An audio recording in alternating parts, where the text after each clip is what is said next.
Hey guys, continuing to work on this improvement here on this Halo camera. We did get the cord right here that'll compensate for the GMC lack of amperage or whatever they're calling for that is not being put out by the 2024 GMC or Chevy pickups. And so I know that Furon has an adapter that I tried and that didn't work. So we got this one. I've tested it and it does work, but I have all of this to stuff someplace and it will not fit in the Furon mounting. So here is what I have right here. And so I'm going to open this hole up right here and I'm going to wind up putting some of this into this hole right here.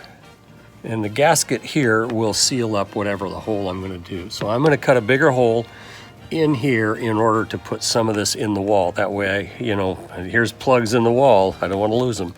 Anyway, that's what I'm going to do right now. Okay, so we've opened up this hole using a zip tool, and we have a bigger opening now, which now this plug can go back in this wall here along with some of the other wiring. I just have to dig out this foam that's back in here, which is the insulation. So we'll do that right now, and then we'll see if we can't start getting this thing back together again. Okay, so it's getting dark out there, but anyway, I wanted to get this project done. So I went ahead and cut the hole in the rectangular hole, very similar to this, in the back of the wall of the trailer. And then I cut this rubber piece out, and I've cleaned up all the silicone on all of this. So now I'm going to go ahead and put it back in and see if I can't get this up where I can stuff those wires back into the wall and make this thing fit.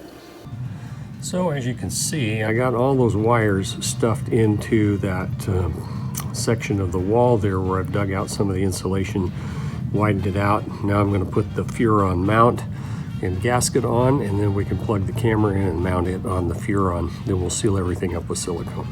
Okay, I've got the Furon mount up and we're ready to install the camera on that and plug it in, and we should have plenty of room inside this area here in order to get the last little bit of the cord and stuff in there. We got the camera installed, we got the mount installed. The last thing to do is to caulk the seal up around here and around to make sure it's all sealed up. And we've already tested it, does work, but we'll show you as soon as we get done with this what it's going to look like.